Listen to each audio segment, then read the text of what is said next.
Newton County Board of Education Tuesday, August 11th work session to order. If you will all stand with me as we say the pledge to the flag. I pledge allegiance to the flag of the United States of America and to the republic for which it stands, one nation, under God, indivisible, with liberty and justice for all.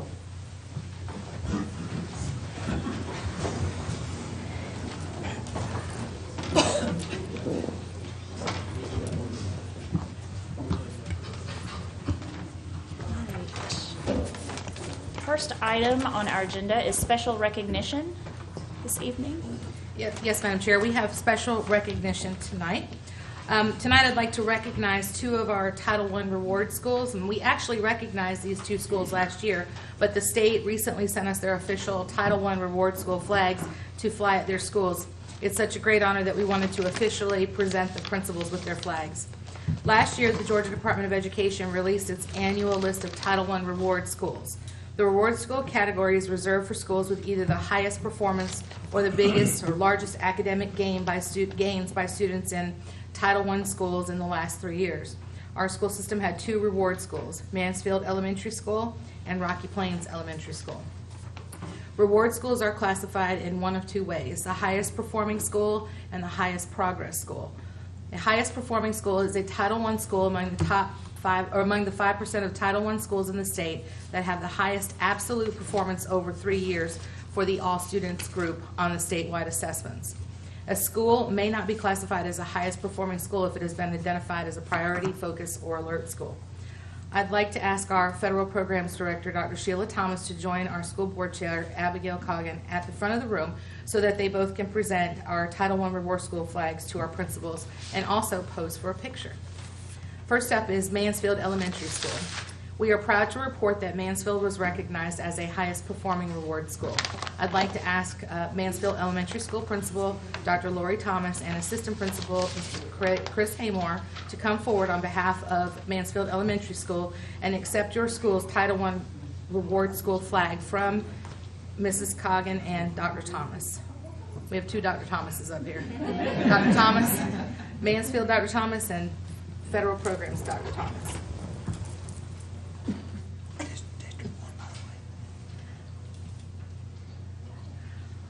On behalf of the school board and our school system, we congratulate the Mansfield Elementary School students and staff on a job well done. Thank you very much.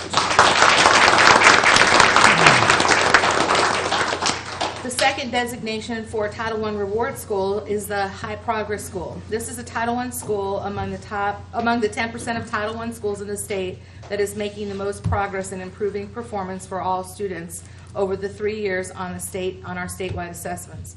A school may not be classified as a high progress school if it's been identified as a priority, focus, or alert school. Rocky Plains Elementary School was recognized as a high progress school. I'd like to ask Rocky Plains Elementary School Principal Dr. Miranda Jones and her Assistant Principal Ms. Holly Harville to come forward on behalf of their school to accept their official Title I reward school flag.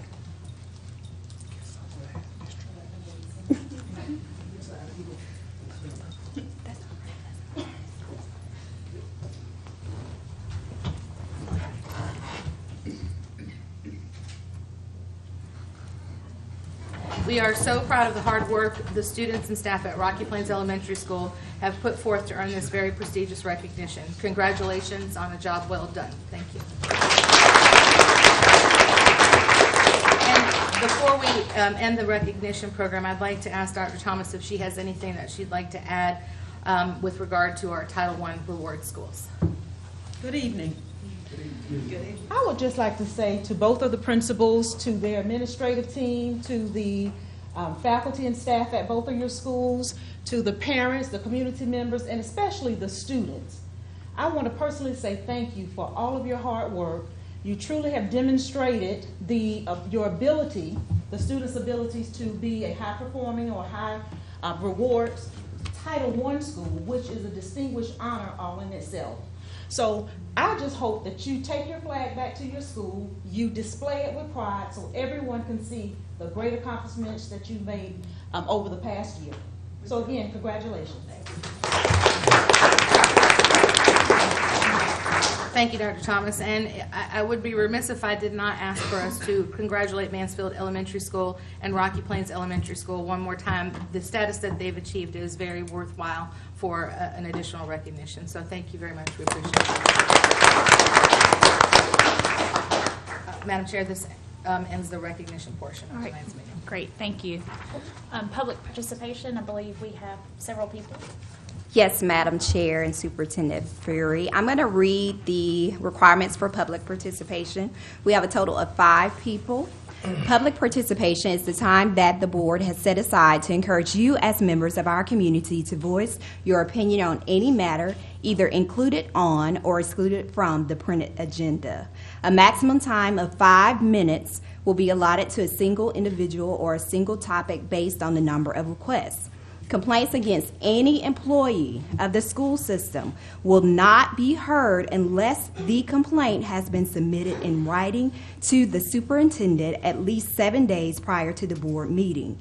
If unresolved, any personal complaints about school personnel must be put in writing for the board to review in executive session. Personal attacks against any member of the board will not be tolerated. Once the time for public participation has passed, discussion of topics will be restricted to board members only. Thank you in advance for complying with this request. I'm going to ask that the public participation go in the following order. We're going to have Callie Jones-Smith first, Baxter Bushillen second, Jeff Wagner third, Jasmine Johnson fourth, and last will be Alexander Lowe. The microphone on the side.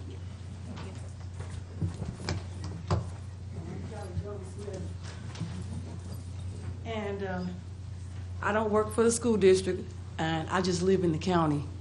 I was at the Cadillac dealership today, and I was looking at television waiting on them to service my car. And I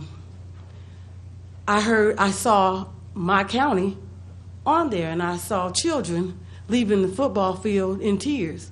And I said, there's no way this could be. It just, in my opinion, what was told on television, I don't always like to listen to that. I like to get the truth. And so I just wanted to know what was the district's policy, what's the board's policy for the public use of the public field, because it just looked like a black eye for our county, and I don't like that. Because I don't come here, this is probably the second time I've been here, but I thought that was, the look on people's faces in the dealership, people were horrified looking at those children. And I didn't tell anybody I lived in the county, because I wasn't in our county when I was getting my service. And I thought it was just embarrassing. You know, I just thought it was sad and embarrassing that those children were leaving the football field crying. And I just didn't believe that the board, I think something failed, some lie was told, something couldn't have been true in regards to my county that I love so much. I live here. I'm not from Georgia, but I've been here 10 years, and I enjoy living in this county. And I'm quite sure that it wasn't true the way they advertised it on television. So I just wanted to hear it. You know, what was the policy? What is the policy behind something like that? Mm-hmm. All right, thank you. I applaud you for coming and wanting to get into the truth of the matter. Thank you. And again, I will put you in touch with Ms. Fury's office, and she can get you the exact policy and explain to you how that works, the public use of the fields. Okay? Thank you. All right, next, Mr. Baxter Bushillen.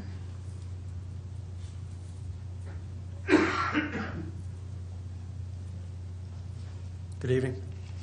My name is Baxter Bushillen. I'm a citizen of the county, live in the south side of the county and have a business in the west side of the county. I'm here to speak on behalf of the parents of the Arts Association with regard to the Civic Center proposal, the proposed intergovernmental agreement between the county and the Board of Education. And so I just have a few short remarks that I'd like to share with you. You know, we live in a day and age with so much disagreement. We hear about it every day. We read about it every day. We see it every day. It really can be discouraging. We see it happen so often. In the midst of this dissension and all the turmoil that we see on TV every day, Superintendent Fury and her team and some members of this board have taken the opportunity to show us that they can work with the Board of Commissioners on something that this county agreed on 10 years ago, and that's to have a civic center here. These are also times when we often hear of arts programs in schools being cut or underfunded. The Newton County School System and its board have long supported the arts in our community. Chairperson Coggin is the Young Artist Program Director at the Arts Association, and Superintendent Fury serves on its board. The partnership with Newton County on the Civic Center is just further evidence of that support. The fact that the Newton County School System is using this partnership as an opportunity, or could use this partnership as an opportunity to turn the STEM program into the STEAM program, it just shows the commitment to prepare our students for life after school.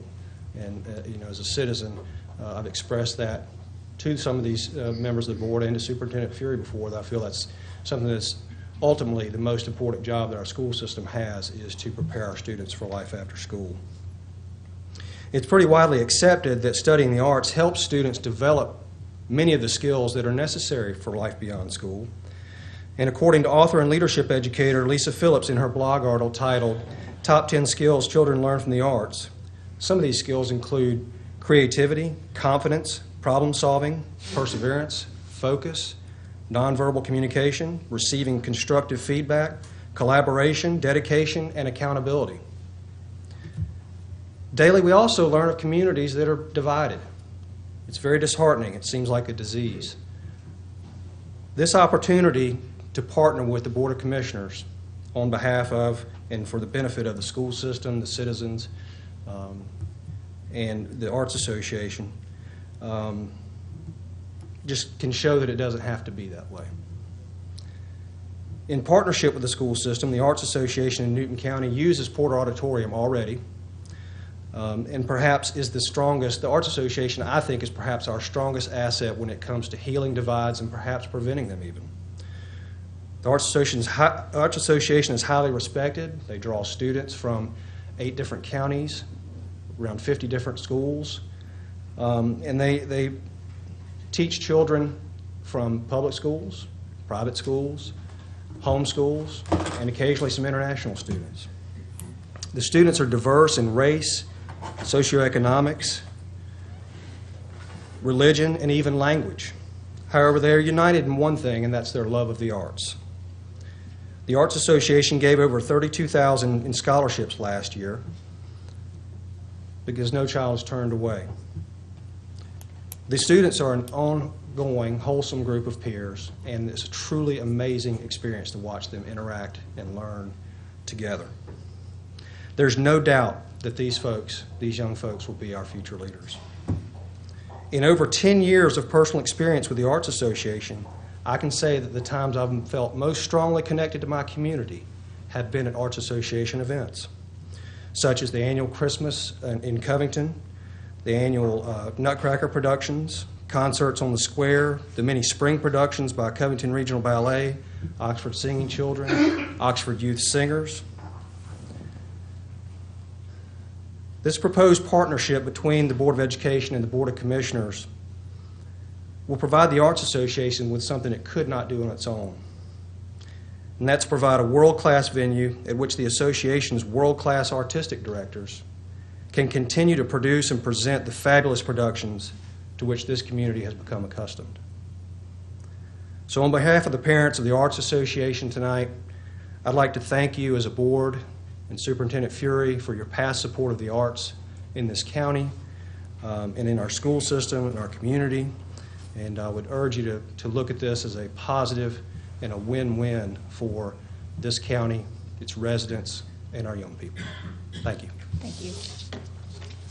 All right, Jeff Wagner.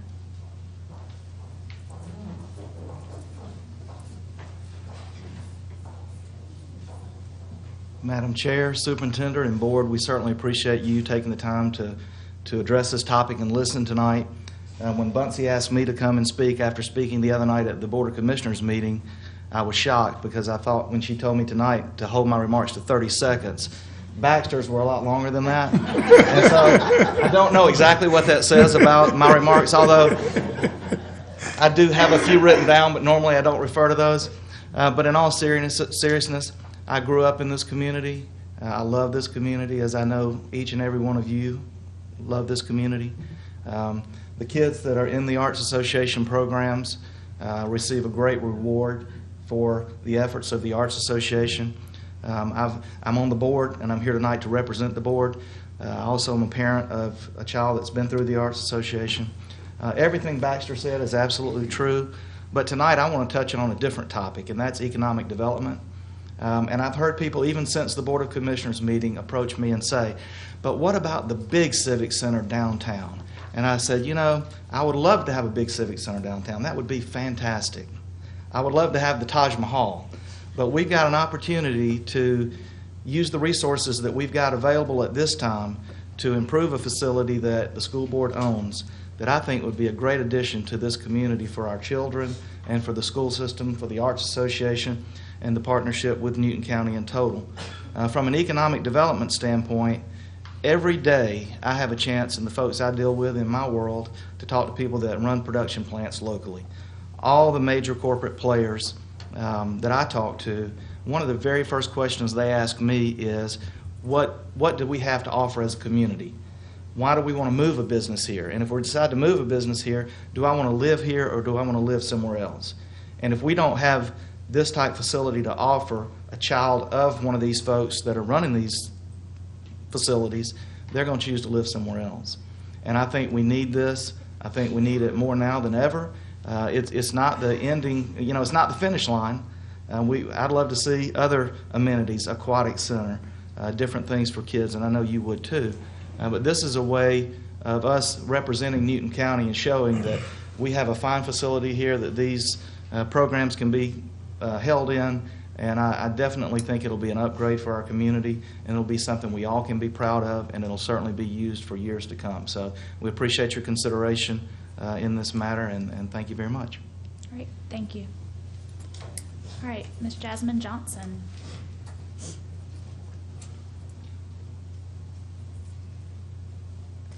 Good evening, everyone. It's always great to come back home after a long school year. Dr. Fury was my principal as she prepared to send me off to Dr. Lockhart, who prepared to send me off to the University of Georgia, where I will soon be graduating in May 2016. And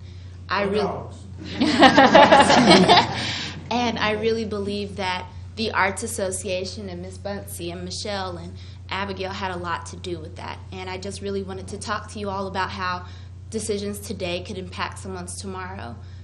Summer of 2011, I remember getting a phone call from Bunsey at my grandma's house interviewing me to be an intern for her, and I was so nervous. I was like, oh my gosh, you know, I don't have any professional experience, I don't know what I'm doing. And Bunsey, whatever she heard on that phone call, she decided to give me a chance to volunteer my time to work for the Arts Association, and I have to say it's the best today decision that has greatly impacted my tomorrow. When I got to UGA, I knew no other freshman who had ever had professional internships. I knew no other freshman who had helped put on immaculate productions on a nonprofit's budget. And I have to say that the experience I had with the Arts Association helped mold me into the young lady and the leader that I am on campus. I always knew how to speak. Deacon Turner saw me speak at church all the time, you know, when I was in middle school and high school. But it's because of grooming through the Arts Association and people like Bunsey that I learned how to persuade and convey and truly capture the hearts of the people that I was speaking to, as I hope that I'm doing with you all right now. Improving the Porter facility, one, it would just make my heart smile as a graduate of Newton High School. I drove by it the other day after the Board of Commissioners meeting, and I was like, wow, this building helped make me the Jasmine Johnson that I am today. And I drove through Covington. I was like, wow, it's beautiful to see how an economy is so stable in this county, even though people count us out because they think we're a small town, and seeing that businesses that I saw when I graduated are still here. And I would just love to see the youth from the east side and the west side of the county be able to come together in this facility of improvement, and for us to be able to draw in people from beyond the 8 counties that we already service. I truly think that not entering into this agreement with the Board of Commissioners would truly be a disservice to a child's tomorrow. you're denying some of the, if you were to make that decision, it would be denying some of those children the opportunity to be able to come back and truly attest to the great service that Bunsey and Michelle and Abigail and many others in the Arts Association have done for them. And it would truly take away from someone's culturing of their leadership. And so I just really hope that you hear and that I'm conveying my heartfelt advocacy to improve the Porter Auditorium for the Arts Association and for all of its participants, and not just for Newton County, but for all of those who will move to Newton County in the future. Thank you. Thank you. Well, you certainly make us proud. Yes, thank you. All right, Mr. Alexander Lowe.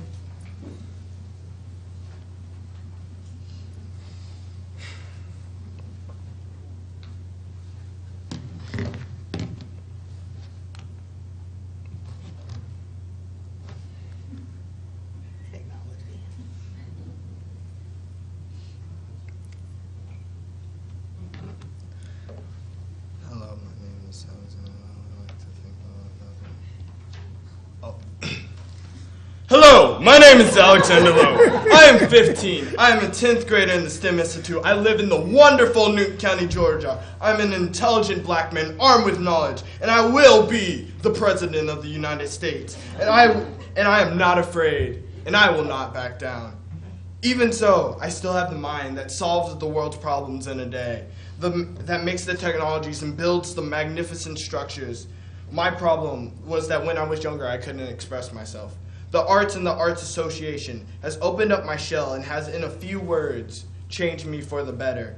Through Oxford Youth Singers, Creative Kids Camp, and musical theater, I have had some of the best experiences in my life. What is the point of solving the world's problems in a day, or solving them in a week, or maybe a month or so, if you can't properly explain the answers of them to, anyone? For some crazy reason, people think that cutting the arts is what will solve our education problems in terms of money, when the most important thing in any interview is your first impression with your boss. I didn't learn to be confident in myself in the classroom. I learned that through the arts. Last Friday, I just got back from the Civics Leadership Institute through Johns Hopkins in Berkeley, California. We studied multiple social issues and learned how to build a better community. And what the Civic Center will do for us is build a better community. The Arts Association has shown through multiple years. They have shown through me, the quiet person I used to be in 4th grade, who tried to run for representative for the 4th grade and came up there with wonderful ideas but couldn't express himself because he was too scared and too quiet and too timid. To who I am today, to be able to express myself, to be able to bust a move and boom, snap, clap, and teach someone how to Dougie. All those, be able to be that. They have shown how they can take your brilliant minds, your science, technology, engineers, mathematics people, and bring them to the arts and make them a better person. It would be excellent, wonderful, fantabulous, and I need to come up with a better word because it'd be so amazing for STEM to become STEAM and the arts to be included in there. Because me being personally seeing my friends in there, seeing how some of them struggle with being able to express who they are and their brilliant ideas, how they need the chance to be able to come out and somebody to tell them it's okay to be weird, it's okay to want to moonwalk down the halls, it's okay to want to ease on down the road. I'm so thankful for the person I get, for who I am now, because of this county. I love this county, and I want other people to see why it's so amazing. And I feel the Civics Center would do that. You have such a wonderful opportunity in front of you, and I hope you use it in the best way possible. Thank you. Thank you, Alex. Another student who makes us very proud as well. Yes, exactly. We appreciate all your comments this evening, and we will discuss this later in our agenda, the topic that several of y'all have spoken on tonight. All right. There's no more public participation, so we need a motion to approve our agenda for the evening. So moved. Second. All in favor? Aye. Right. Next is our approval of the minutes. So moved. Second. All in favor? Aye. Thank you. Superintendent's reports. Ms. Robinson will take up our financial report.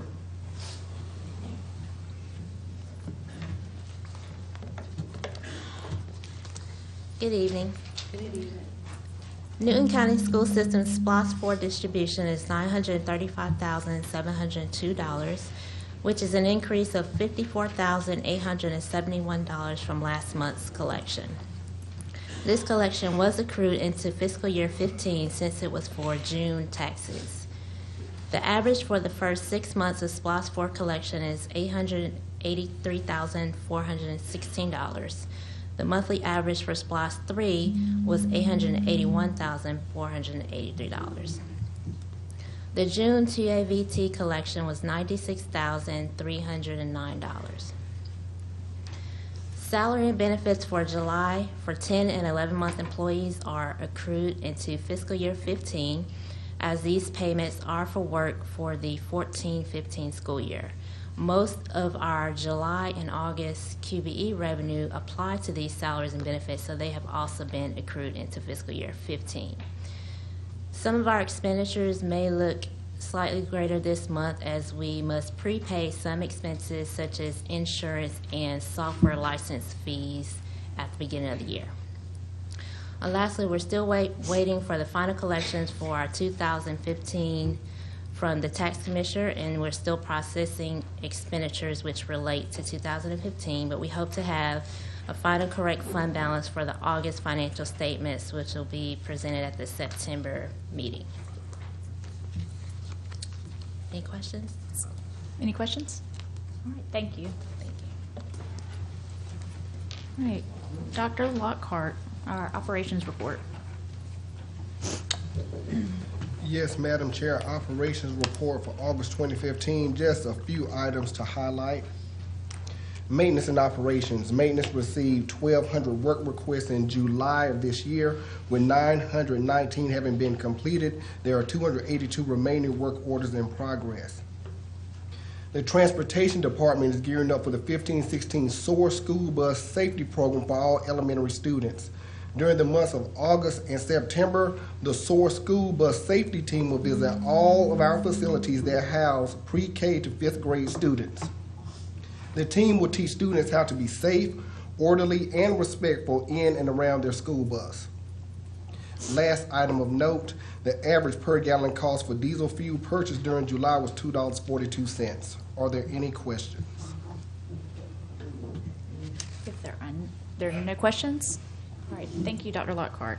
I believe we have a presentation now. Yes. At this time, we'll ask for Executive Director of Operations Mike Barr and his team to come forward.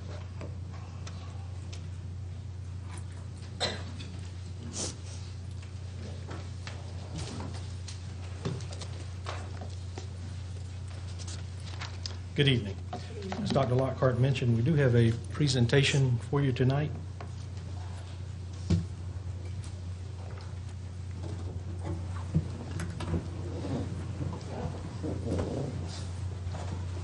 As you know, the Newton County Board of Commissioners dedicated $5 million to the renovation and expansion of Porter Hall. Tonight, we will be presenting you with a few options in terms of project scope for you to consider should you decide to accept those funds. This is not a new project. We have discussed it previously, and I've talked about it with you at the meetings here mentioned on the screen. We've talked about the demolition of the old Newton High School facility, and I suggested along the way that we wait and do the work in conjunction with the renovation project. We now have the funding for such a renovation. This work was included in our long-range building and financial planning, which means the funds are available to complete any of the options that are presented to you tonight. These are the initial steps, so this is just in terms of process, some of the things that would need to be done to get us moving forward. Step one is to approve the development of intergovernmental agreement, and that's something that you will take action on tonight. Number two is BOE approves intergovernmental agreement. We expect that that may be ready as early as next week, but definitely by the September meetings. Subsequent to that, you would need to approve the project scope, and that's what we'll be focusing on tonight is project scope, and then approve the construction contracts, which would happen around December. We've got 3 options for you to consider tonight. You'll be happy to know that they will all be in a larger font than this, so that we will be able to see them a little better. Option A is to accept the $5 million to renovate and expand the Porter Hall facility. And Mr. Ray Moore, the school systems architect, is going to take us through what that looks like. Can you flip to the floor plan?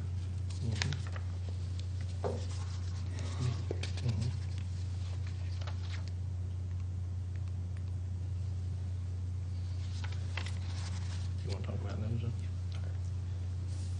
Good evening, ladies and gentlemen. It's good to see everyone again. I'm not going to have the items up there. I'm just going to discuss them because I think it would probably be more helpful to you to see where those locations are. The first thing that we would do, option A, as part of Mike's presentation, would be to to redo the lobby area. Currently, the lobby runs about right here. So it's very small, doesn't allow much room for intermission or gathering for a pre-program. Whoop. Mike, that thumb got in the way again. The lobby would be expanded to this area back here, which allows a very good space for people to gather and converse before and after or during the programs. We would also convert a portion of the existing spaces to a concession and to a larger toilet facility that would be new and not what's there now. We would also, in the lobby area here, we would refinish everything. You would have porcelain tile or some suitable floor covering that would be more presentable. We would have new paint, new ceilings, some drywall to make the place a pleasing atmosphere. Then we would also have an administrative area with ticket sales area here. This entrance that was done some time ago with its handicap ramp would remain. Eventually, there would be an on-grade access here. The next stage would be to redo the theater itself. This is all renovation work, but we would create a new light and sound booth so that proper equipment could be used with later technologies, lighting and sound equipment that you do not have there now. All of the seating would be replaced, all of the finishes, carpet, curtains, ceilings, paint would all be replaced. The house lights would be replaced, and the stage lighting and sound systems would be replaced. We would also rework the HVAC system, as that system is quite old and has a lot of needs. Obviously, some people have been in there. The third stage of this would be the new construction, which is this area at the back.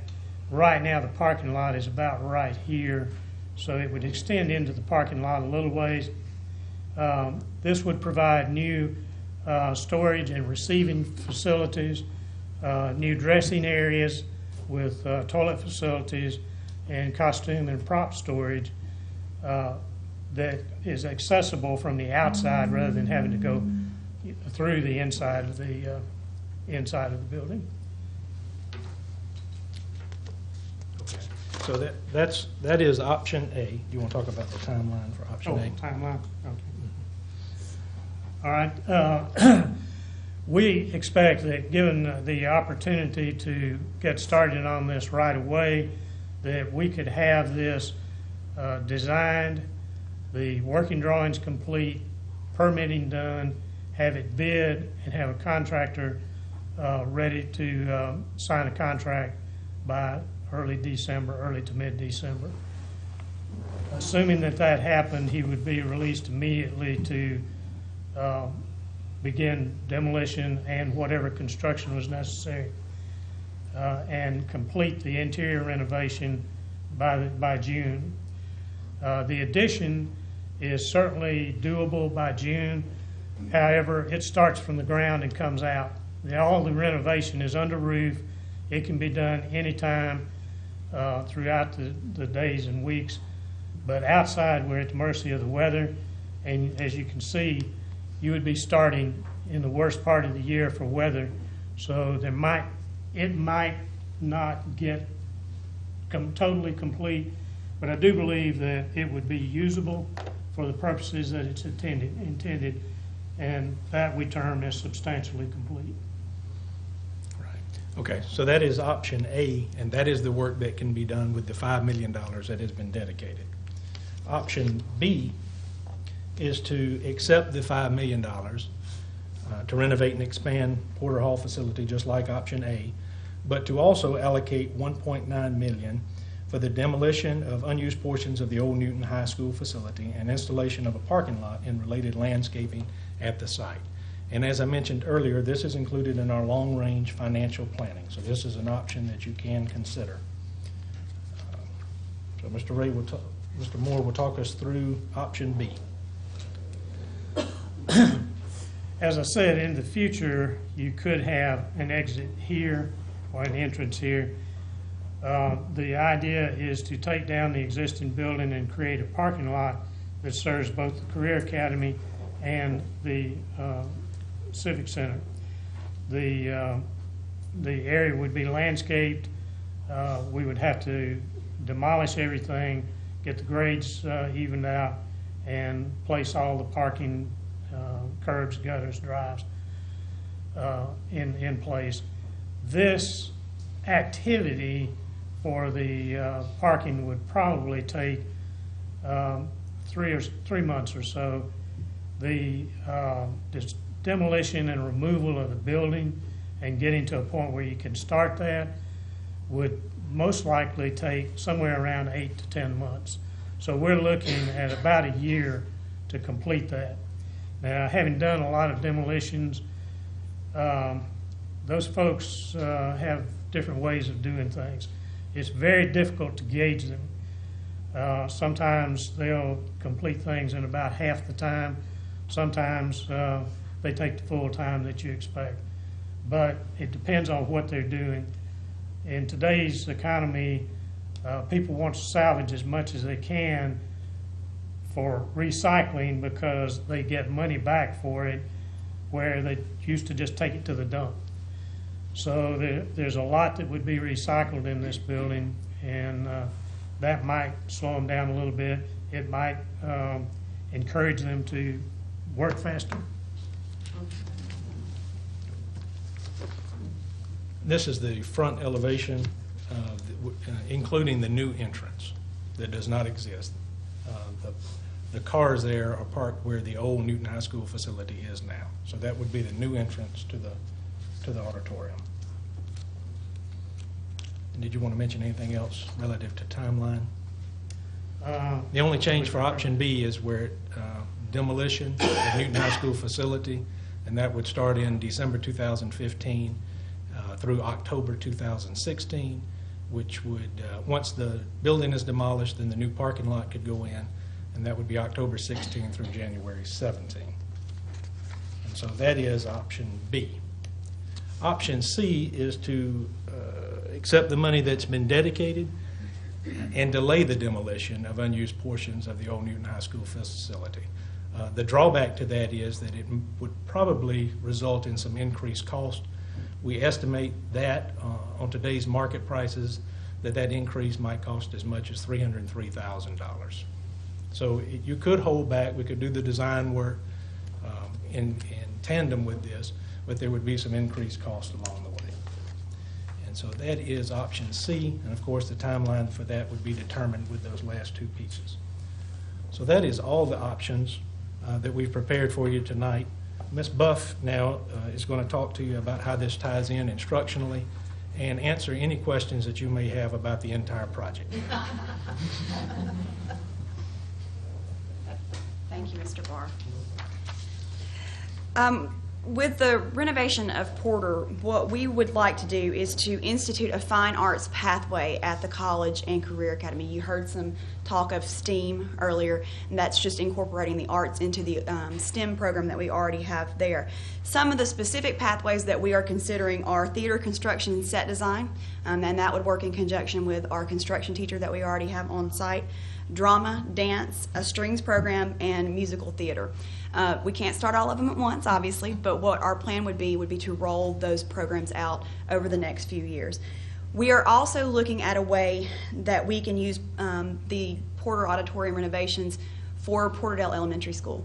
And specifically what we're doing is we're interested in pursuing a school-wide program that would be inclusive of an arts component for Porterdale. This renovation and expansion has the potential to provide our students with opportunities they would not normally have at their schools. Having a theater of this caliber to be able to work in and to expose them in, especially the elementary school children all the way up through the high school, it would be a great thing for our school system and for the county as a whole. And I'll take any questions about the instructional side.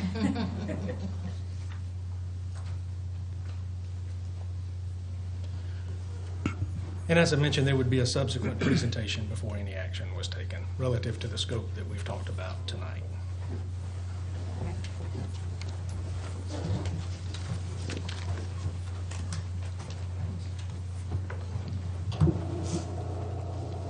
Are there any questions for about the construction of or renovation of this facility, I should say, or questions for Ms. Buff about the instructional side?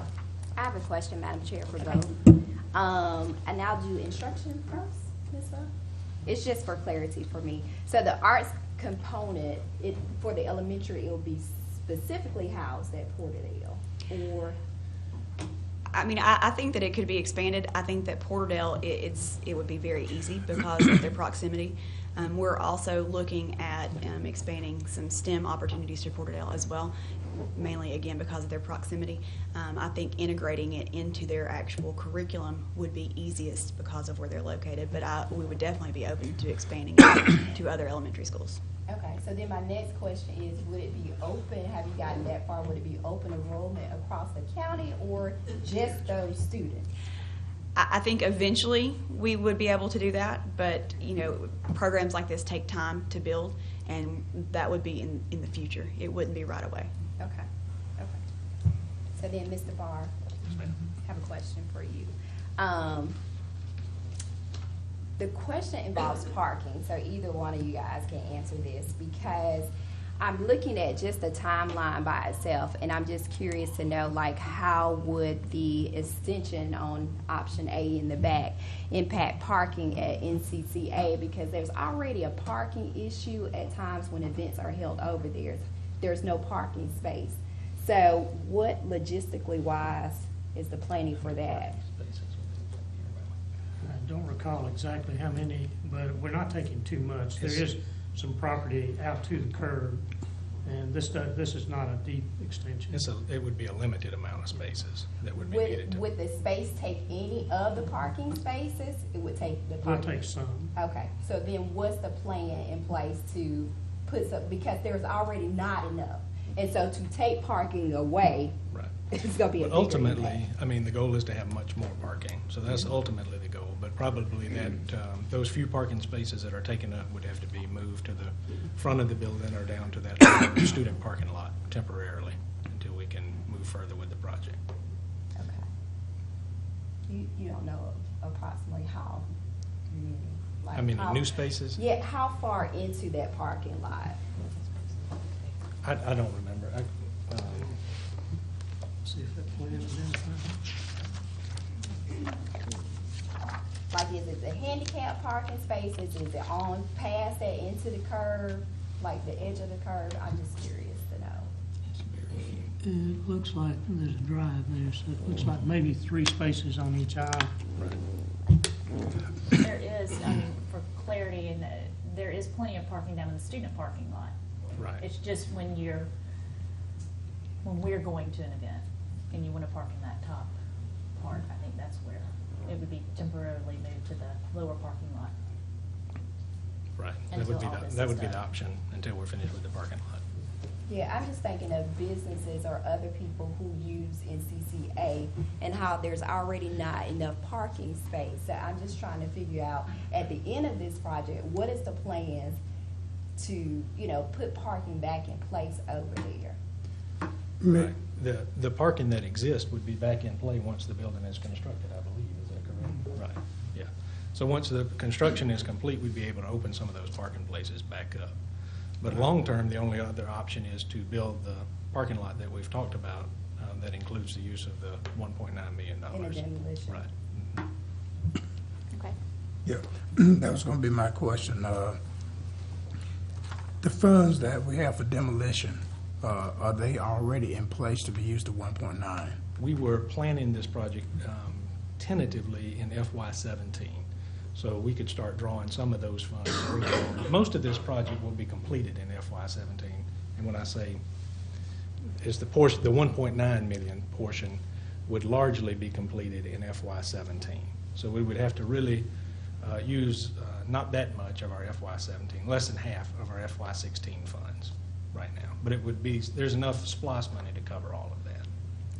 So I guess my question is, if in fact we chose to do the entire project, it would be beneficial for us to do it at that time, because that would address the concerns you have with the parking.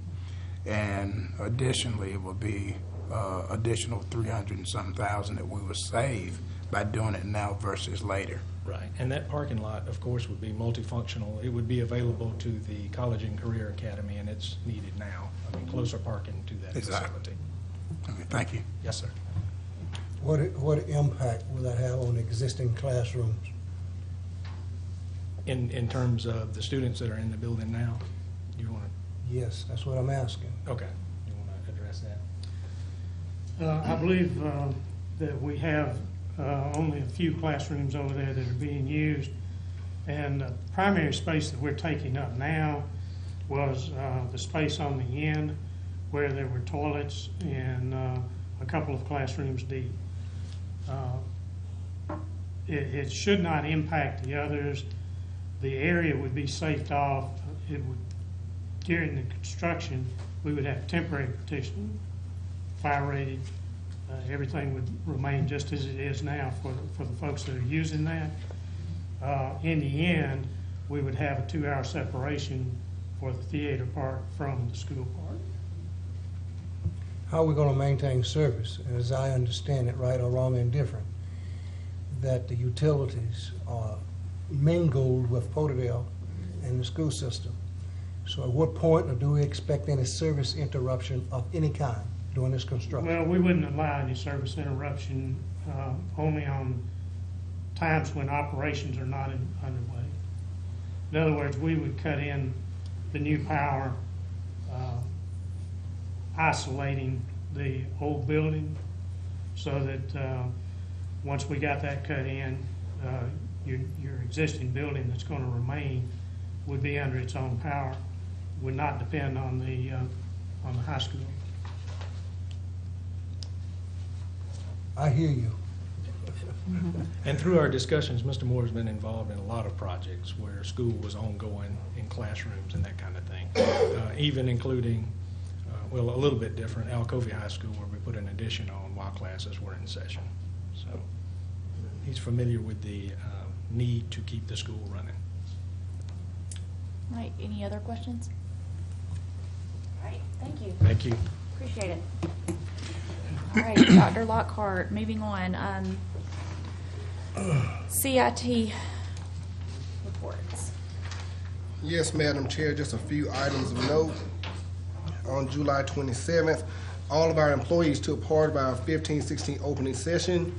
The departments and the staff, they got a chance to hear from international speaker Larry Bell, but they were also treated to a great speech by Ms. Fury and she reminded us that the power to be the very best is within all of us all along. I also would like to share a new teacher induction program was held July 20th, 21st at Newton High. There were about 217 teachers who attended, and they learned how to do things the Newton way. Really proud of their work. I want to commend Dr. Sheila Thomas and her team for putting together their program. They do an outstanding job with that each and every year. And if y'all could join me, let's just give her a round of applause for the work that she put together. Item 3. The Newton College and Career Academy audiovisual pathway students are preparing to launch a web-based radio station during the month of August. This program is extremely innovative. They will actually be heard across the entire world. The program runs through the Radio K-12 program, which allows students to develop their own live or recorded shows. There will be an app for this, and the app for both Android and iPhone smartphones will be available around September. Last thing I want to share, item 4, July 22nd, 23rd, our tech department held its 6th annual Teach for Tomorrow Technology Conference.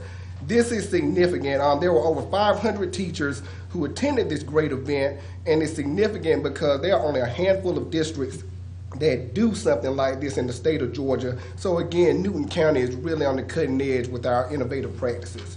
And that concludes items I have for the CIT report. All right, any questions? Moving on to the enrollment report. Enrollment, as of today, is changed from the report that you have received dated August 7th. As of today, we have 19,399 students. This same time last year, it was 19,257. So that's an increase in enrollment by 142 students at this time. All right, questions? There are none. Thank you. Yes, ma'am. Moving on to our old business. All of the old business are policy updates, and they will not be presented for a vote until the first meeting in September. All right, So they'll stay on the table. thank you. Moving on to item A for our new business. Mr. Barr.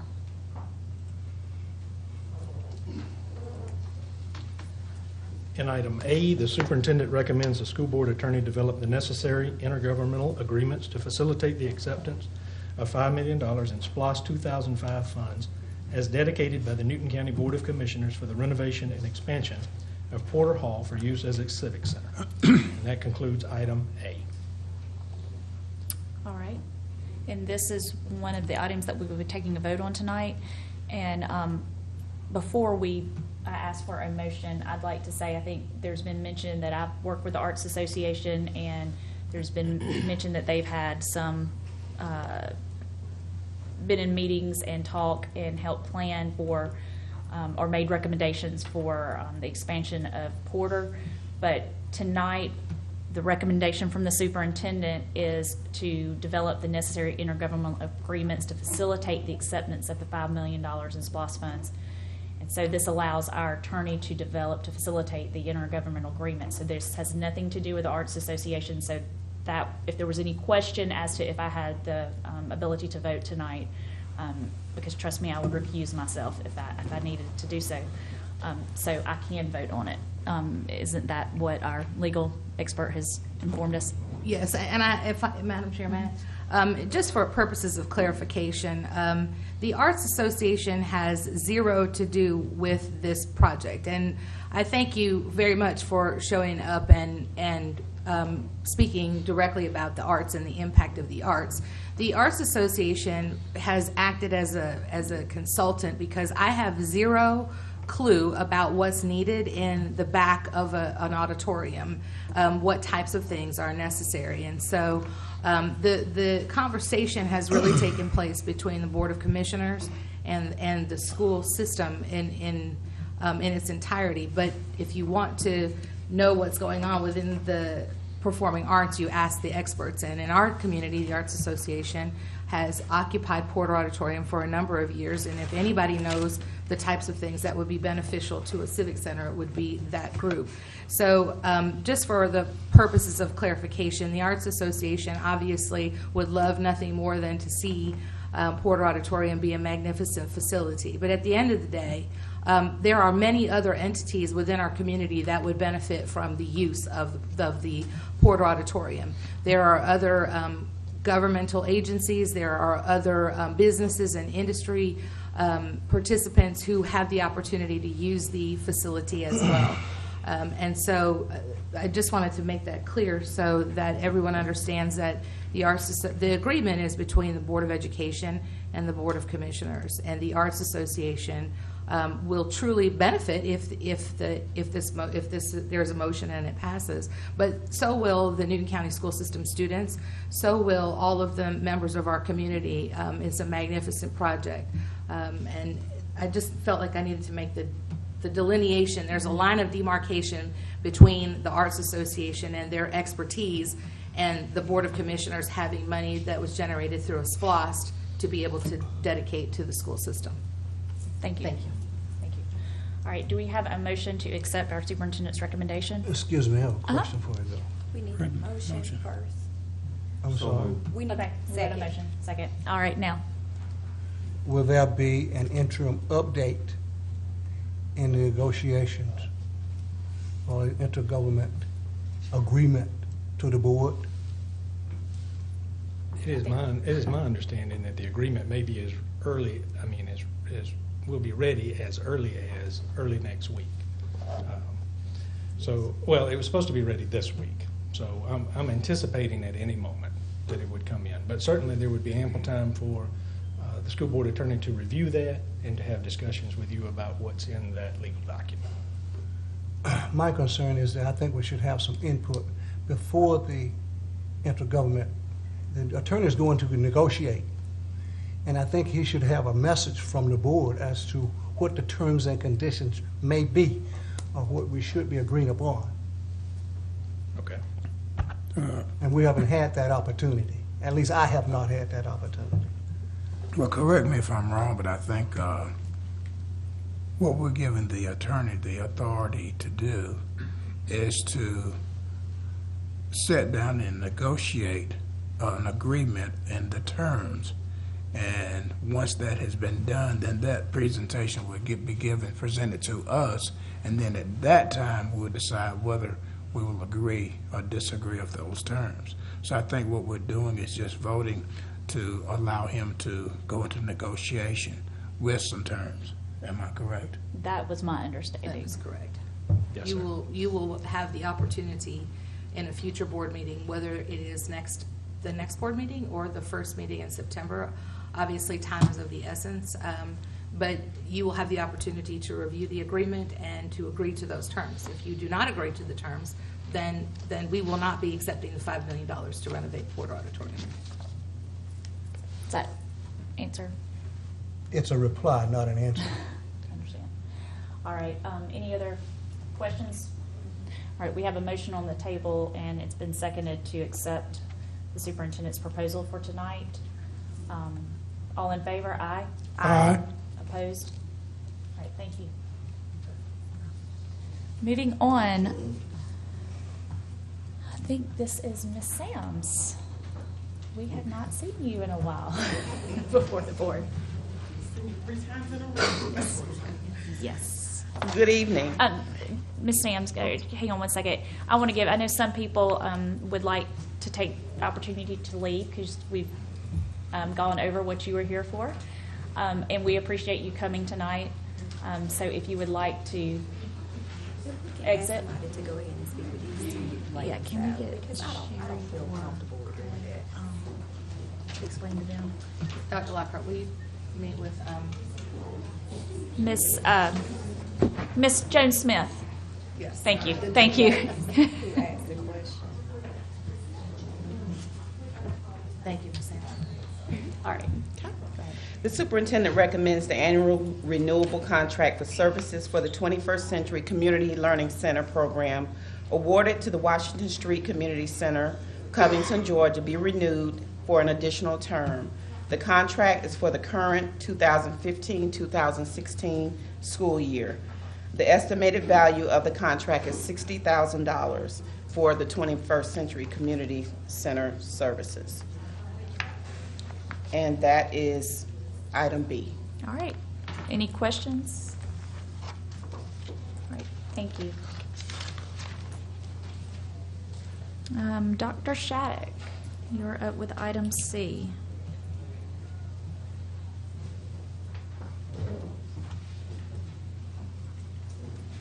Good evening. Good evening. Good evening.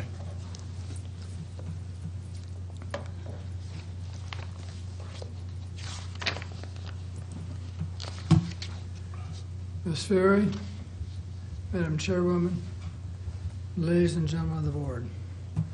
Item C is a recommendation by the superintendent for the maintenance agreement for Arrowhive wireless access points to be awarded to Infinity Network Solutions of Macon, Georgia, to renew for one additional term.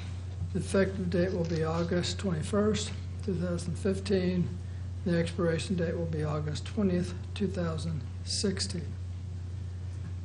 This contract was originally awarded in August 2012 and based upon a competitive solicitation process by the E-rate program, and it is a maintenance agreement for all the wireless access points, or the wireless hubs in all the schools, providing wireless connectivity to the students and teachers and administrators of each school.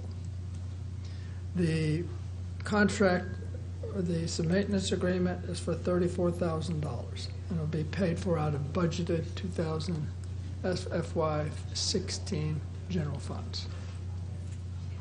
All right, any questions? All right, thank you. Thank you. Item D is Dr. Lockhart, and can we skip item D till he comes back in? Or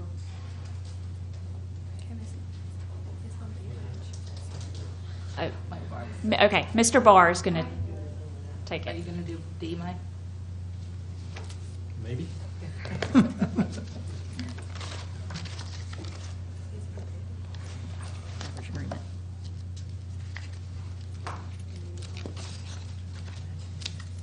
Mike, I'll take D. I got it. You I'm got all it? over it. And the superintendent recommends the approval of an annual renewable beverage agreement with Coca-Cola Refreshments of Decatur, Georgia.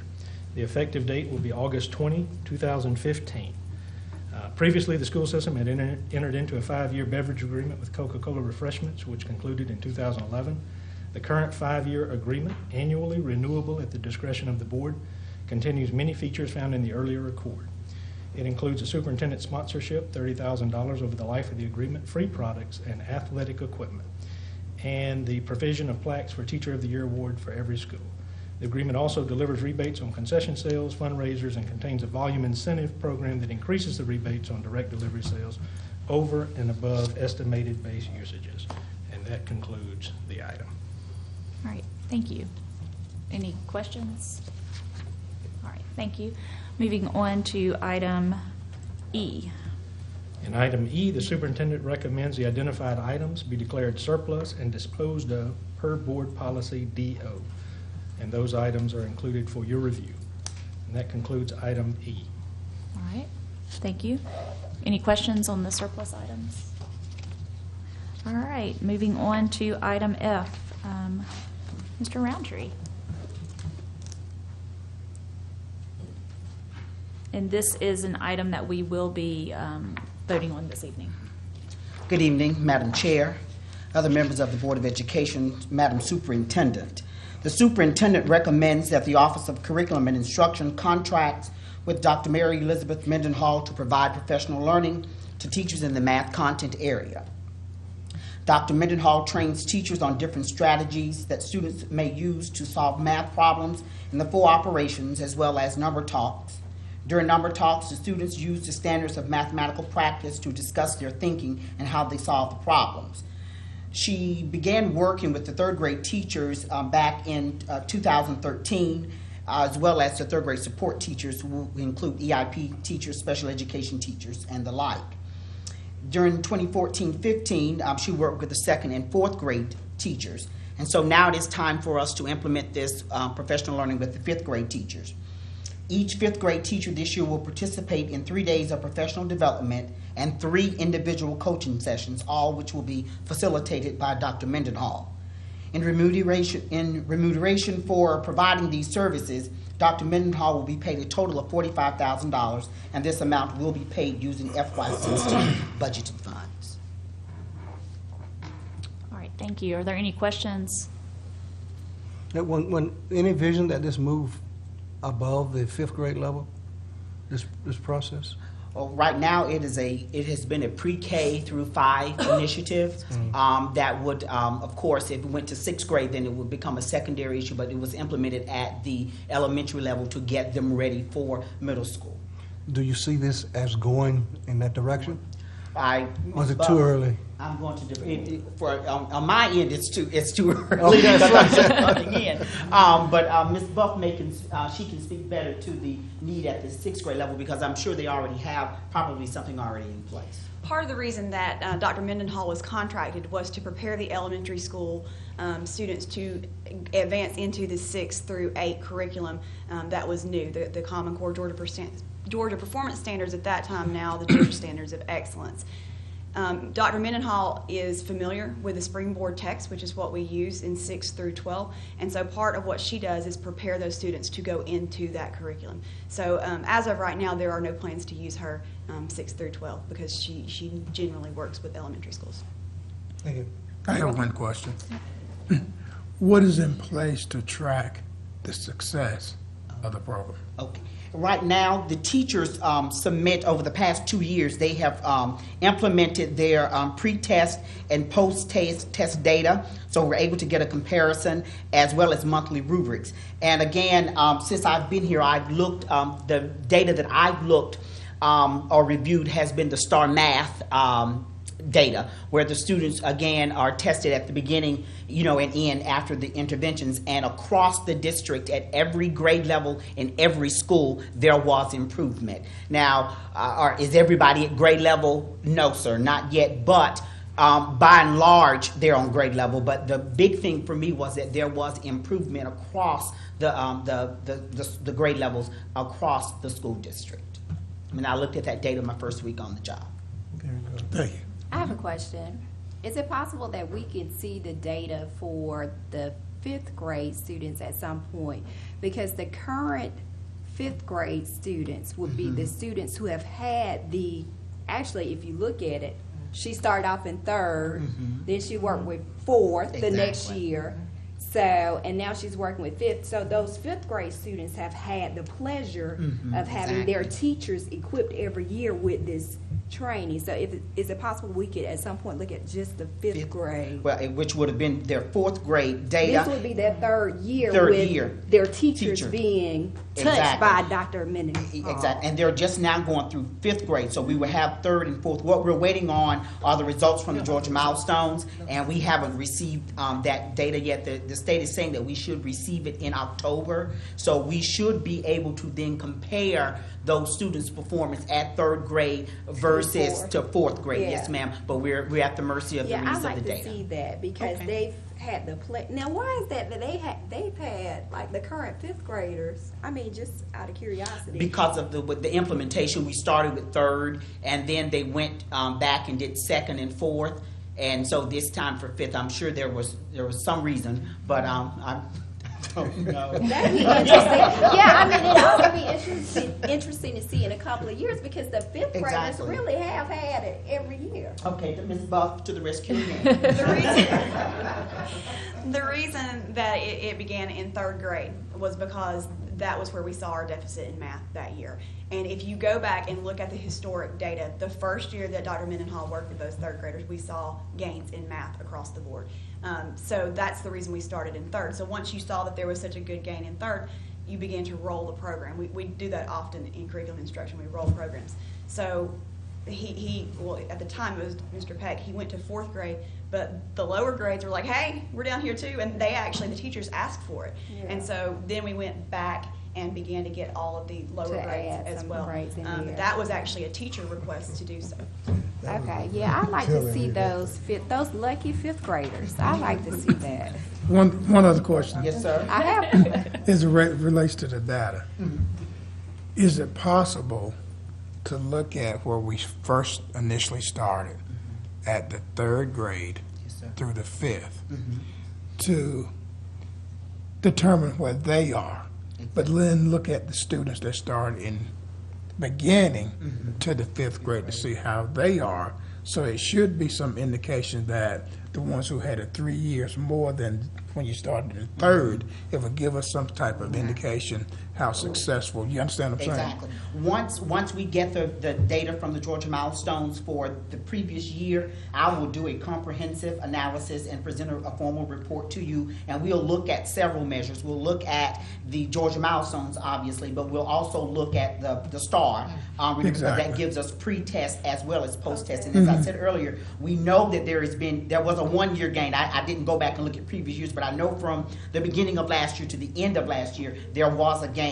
But I will most certainly prepare a comprehensive analysis of all pieces of data as they relate to math. Great, thank you. Be appreciated. Sure.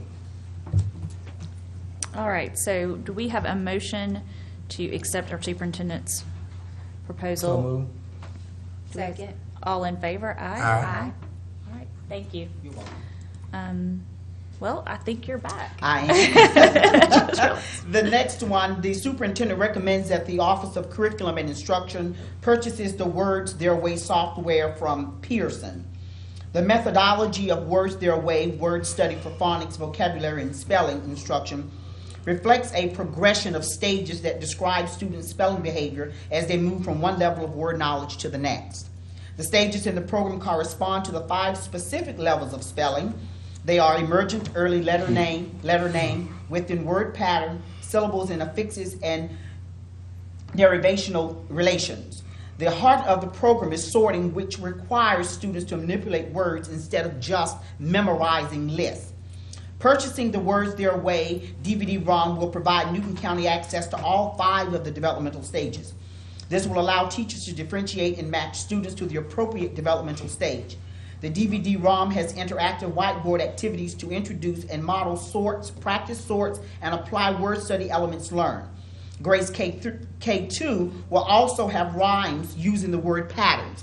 The interactive whiteboard activities may also be used at centers for group work or individual work. And what I have done here with the help of the instructional coaches is, and I won't bore you to tears with all of this, is we have taken by grade level the standards and match them directly to what the DVD-ROM will do, for us, so that you can see there at each grade level how it ties back directly to the curriculum. I will say that the teachers really want this, and this is a continuation, actually, of the ELA adoption, that has taken place.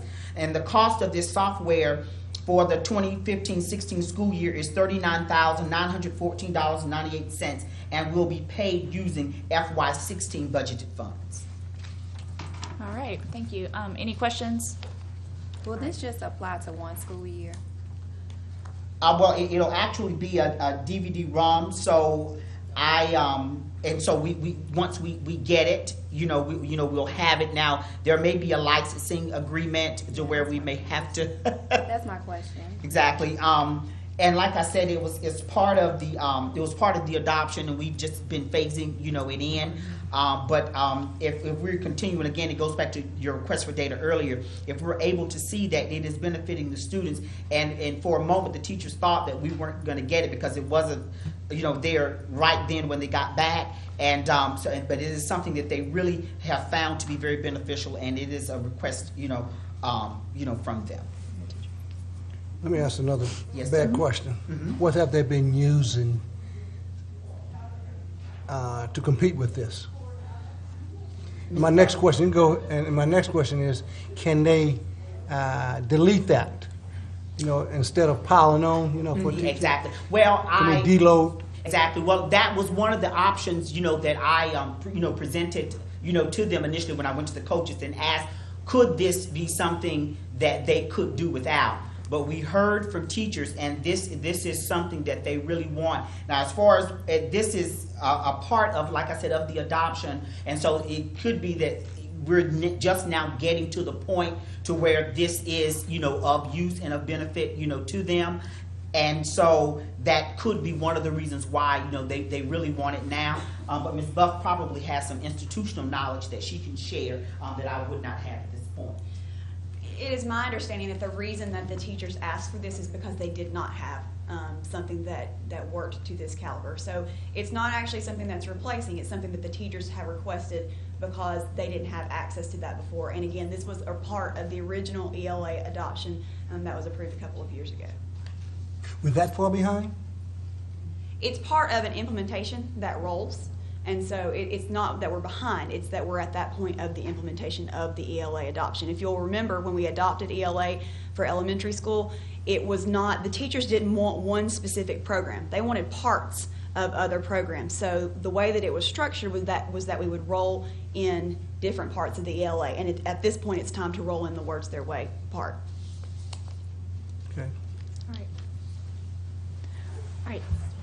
Thank you. Ms. Buff, I believe you have H and I. I'll try to get all these letters right when I'm reading. Good evening again. The superintendent recommends the policy IHE be adopted as revised. This policy will be reviewed during the month of August and followed by a request for action in September. The current NCSS board policy includes information and assessments that are no longer used. This revision will remove the outdated information and include new assessment language. All right, thank you. Any questions? Moving on to item I. The superintendent recommends policy IHF be adopted as revised.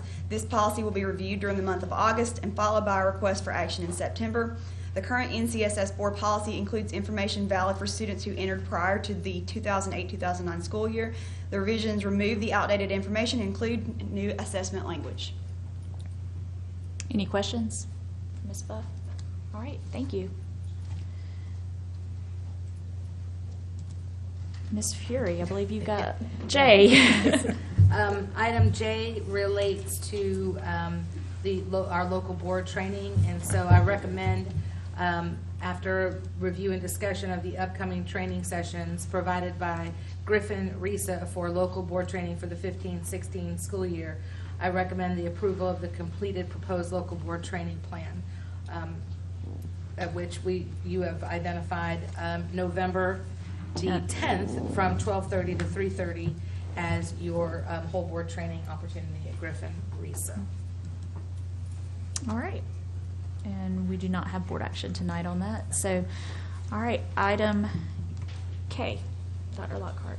Item K, Madam Chair, the superintendent requested the board approve the personnel recommendations made during the executive session.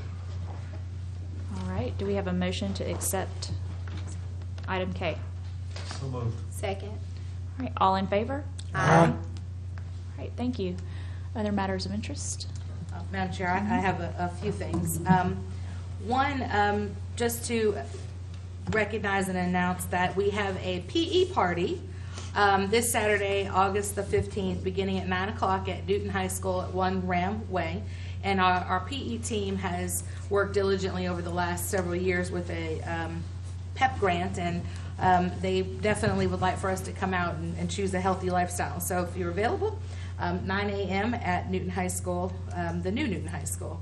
I'd also like to thank the Sheriff's Department, officially thank them, and our Newton County School System team for jumping right into action Wednesday evening when we had a Facebook comment that indicated that we had some things for which we needed to be concerned.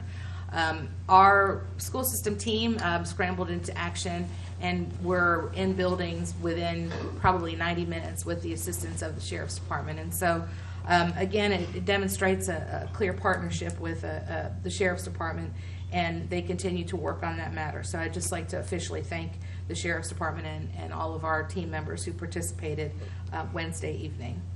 In addition to that, we received an email today regarding one of our bus drivers, and although I don't know the bus driver's name just yet, I'm real anxious to find out who that person will be, and this is why.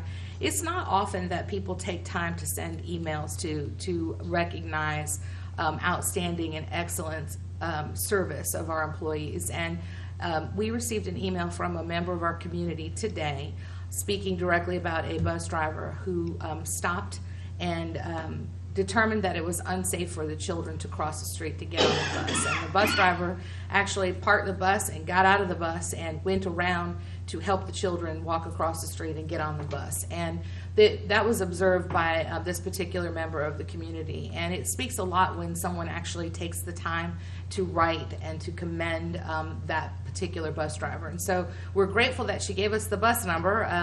Mr. Barr has been at jury duty, so I haven't been able to make that connection. But she or he, I think it was a female, will be inviting her back for board recognition.